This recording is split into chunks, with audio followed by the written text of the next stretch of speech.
Saudis. Environmentalists prevent oil drilling outside of Muslim countries. Therefore, the Middle East gets more monopoly on oil, and more Western money gets shipped to theocracies in the Middle East. And also that they're useful idiots for hard leftists, right? Environmentalists are kind of like watermelons, like green on the outside, red on the inside. So there's a lot in that. So Trudeau, and this is not when he was a kid. This is 2 years before he assumed power. He has an admiration for a basic dictatorship.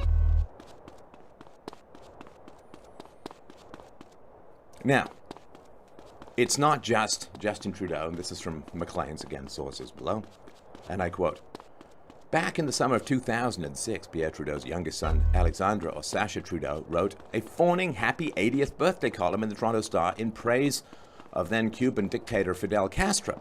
The piece included tributes such as how the revolutionary leader was a, quote, great adventurer, a great scientific mind, end quote, someone whose, quote, intellect is one of the most broad and complete that can be found." I mean, he's Cuba's Hitler, right? The article goes on to say, Castro, Trudeau claimed, was, quote, an expert on genetics, on automobile combustion engines, on stock markets, on everything. Alexandre pressed upon his readers to analyze Castro in, quote, psychoanalytical terms, end quote, to think of Cubans as children and Castro as their father. Trudeau then fondly recalled his late brother, Michel, who, when they were young kids, complained to their mother that he had fewer friends than his brothers. Margaret Trudeau, Justin Trudeau's mother, replied that unlike his brothers, Michel, quote, had the greatest friend of all. He had Fidel Castro. I don't believe the rumors, by the way, but they're funny. Bob Plamondon, author of a 2013 biography of Pierre Trudeau. Where does this come from? This worship of totalitarianism and people like Castro. So this guy who authored a 2013 biography of Pierre Trudeau recounts how Trudeau, the elder, visited the Soviet Union in 1952 to discuss economics. This accompanied by 4 Canadian communists. Quote, "It was there that he remarked to the wife of U.S. chargé d'affaires that he was a communist and a Catholic and was in Moscow to criticize the U.S. and praise the Soviet Union." Pierre Elliott Trudeau, who opened up Canada to the great multicultural experiment that threatens to reduce whites to a tiny minority this century alone. He remarked, Justin Trudeau's father remarked to the wife of the U.S. chargé d'affaires that he, Pierre Trudeau, was a communist and a Catholic and was in Moscow to criticize the U.S. and praise the Soviet Union.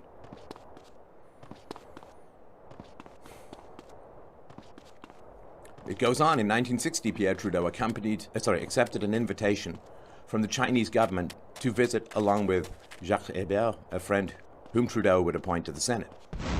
They traveled around China for 6 weeks on a state-sponsored tour, and they did so smack dab in the middle of a wrenching state-imposed famine. Praises Russia under Stalin and goes on a state-sponsored tour under Mao's China in the midst of a famine that was killing tens of millions of people, where people were so hungry that they were ripping the bark off trees and gnawing on it, where they would rip open pillows and attempt to eat the feathers inside, where they would try to eat the leftover skin of garlic. And what happened to the dead can scarcely be imagined. In Cuba in 1964, Pierre Trudeau said, quote, "When you see mass rallies with Fidel Castro speaking for 90 minutes in 100-degree heat, you wonder, what is the need for elections? Outright praise of murderous dictators." Fidel Castro, of course, worked closely with Che Guevara, who was a child murderer. One of the basic tests of sociopathy is just to find out if somebody admires or wants off someone. On 26 November 2016, Canadian already Prime Minister Justin Trudeau praised Fidel Castro in a statement about the former Cuban dictator's death, and I quote, While a controversial figure, both Mr. Castro's supporters and detractors recognized his tremendous dedication and love for the Cuban people, who had a deep and lasting affection for El Comandante. I know my father was very proud to call him a friend, and I had the opportunity to meet Fidel when my father passed away. It was also a real honor to meet his 3 sons and his brother, President Raul Castro, during my recent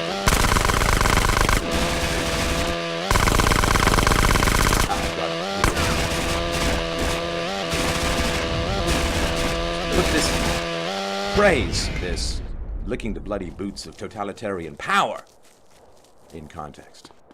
Canada is in significant danger. So to put this in perspective, just from the years 1959 to 1987, the Castro regime murdered, slaughtered 73,000 Cubans. Now, if you put that in terms of population, currently, that would be almost 3 million people in America. Well over 300,000 people in Canada. Murdered. With no judicial process. Entirely corrupt. Because you know what happens in communist countries. They can't allocate anything efficiently because they have no price system, no free market. Therefore, everything goes to crap. Therefore, somebody has to blame because communism can't be faulty. Therefore, you find your scapegoats and you just kill them. You shovel them into deep graves. You torture them. You murder them all.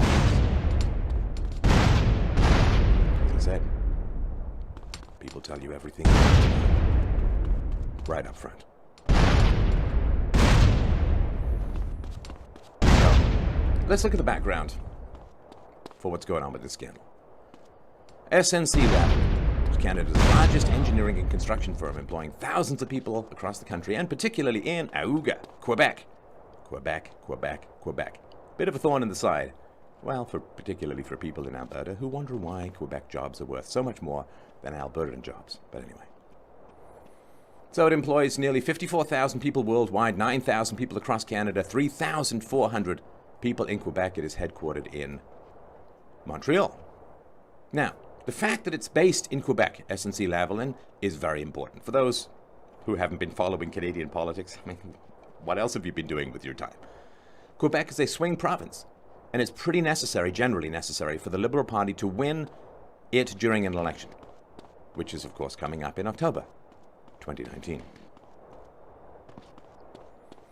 When the Liberals win in Quebec, they often secure a majority of seats in Parliament. When they lose, well, they lose big, they lose hard, they lose deep. So Quebec is very, very important. It's really essential for the Liberals' pursuit of power. And, okay, so I don't know how to put exactly the Liberals. So in Canada, you've got the Conservatives, who seem to be having trouble conserving anything. You have the Liberals, who are far to the left of the center Conservatives, and then you have the NDP, the New Democratic Party, and they are hard to the left, and so they'd probably be somewhere between the Democrats and, like the current Liberals, somewhere between the Democrats and Chairman Mao. Now, that's probably too far. But a little bit to the left of the Democrats, I would say. Because, I mean, they obviously, everybody in Canada now supports completely socialized medicine, so anyway. Now, in autumn 2018, in the time of this scandal, this drama, Quebec was in the middle of a really bitter and strenuous provincial election, and eventually the Quebec Liberal Premier got ousted during this election. So this was a fever-pitch time to hang on to power in Quebec for the Liberals, and this is the backdrop for what's going on with this scandal. So we're going to do a little bit of a timeline here, just so you can get things, the sort of dominoes in sequence. And we're going back to February the 19th, 2015. So the RCMP, the Royal Canadian Mounted Police, you may have seen them on a maple cookie box in a neighborhood near you. The Royal Canadian Mounted Police lays corruption and fraud charges against SNC Lavalin over allegations that it used bribery to secure government business in the law in Canada. SNC Lavalin says the charges are without merit and stem from, quote, allegedly reprehensible deeds by former employees who left the company long ago. Now, we sidebar. Corporations are not part of the free market. Corporations are legal fictions invented and created and largely designed to serve the ruling economic elites by allowing them to profit from business activities while not exposing any of their personal liabilities to any repercussions when the inevitable wrongs accrue to those legal fictions. So back in the day, 19th century, early 20th century, in America and other places, if you ran a bank and your bank ran out of money, if you had a bank run, no, they could take your house, they could take your horse or whatever it was you had at the time, they could take your savings, so you really, really watched over things. Now you can just fold the corporations and move on and so on. So when a corporation does something wrong, it is a legal fiction that's designed to mask and obfuscate personal, moral, and financial responsibility in a legal system. I don't like them. I think that they're wretched constructs.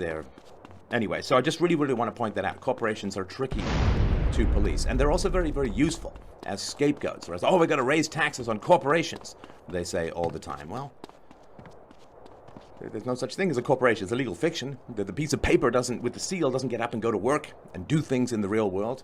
So when you raise taxes on corporations, you're just lowering their ability to invest, to pay their employees more, to get more dividends of their shares, which helps the economy.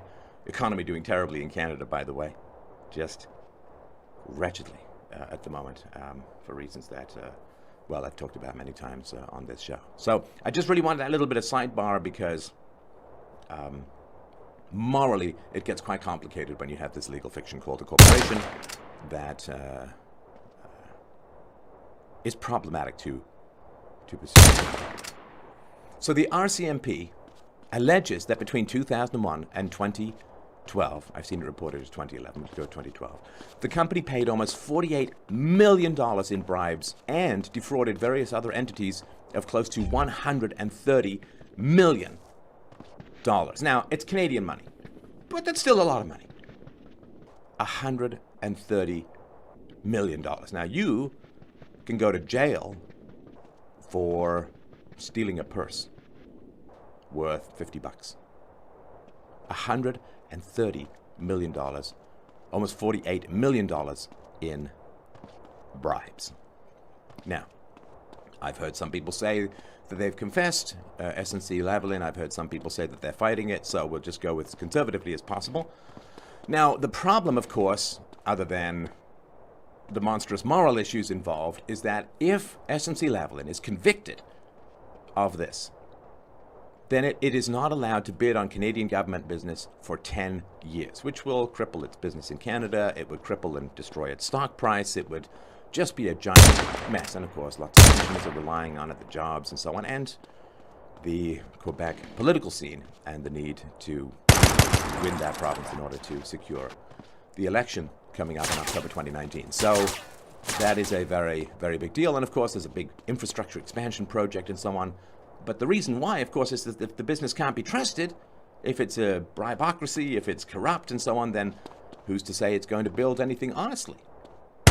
Who's going to say that the bridges are going to hold up? Who's going to say that the roads aren't going to collapse, like fold in on themselves, like Florida sinkhole style? Who knows?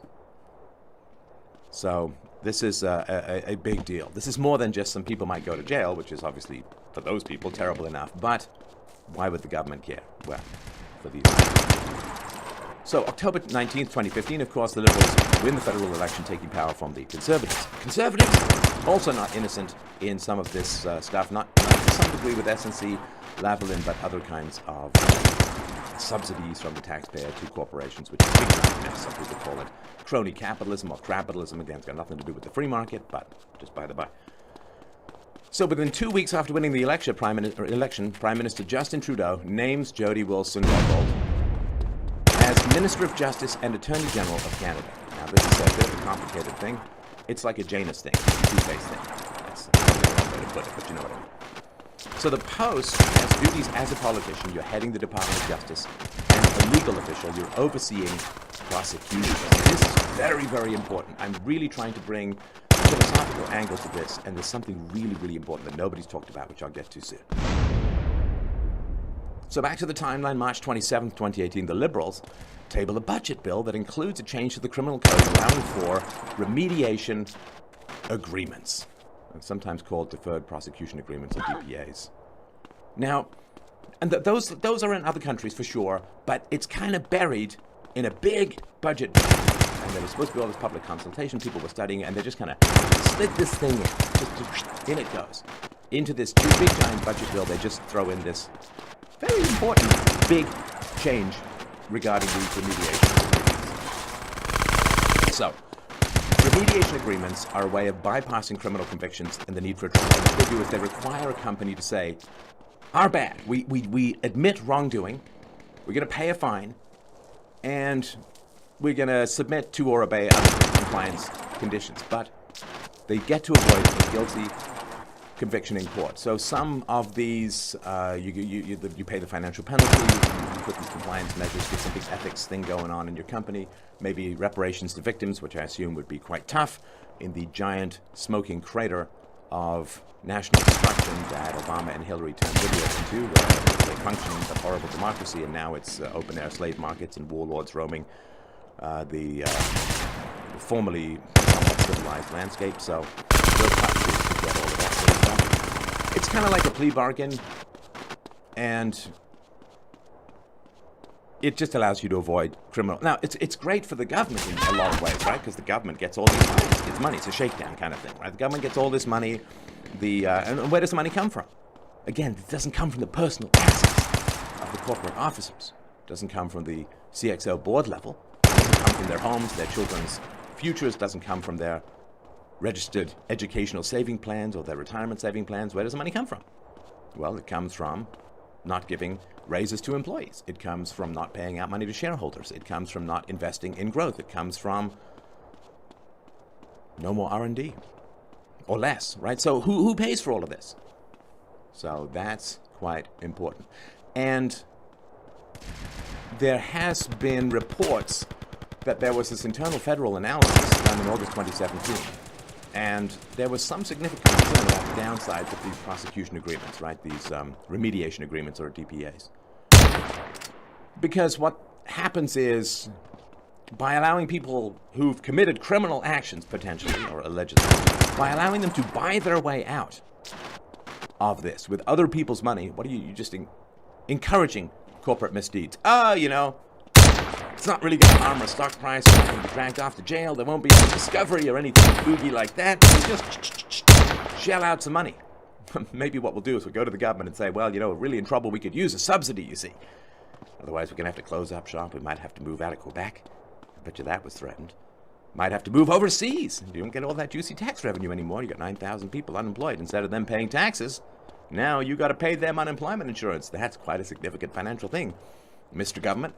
So maybe what you want to do is you want to give me a nice subsidy, and then I'll use part of that subsidy to pay this little fine that we got going on here with the remediation agreement. So, and I think we all know what's going on right now is, people who've never had any real dealings with the legal system, they imagine, it's kind of slow, but it trundles along, and the long arc of history bends towards justice will prevail, blah, blah, blah. But what's happening is they're seeing how things really work in the government and with lobbyists.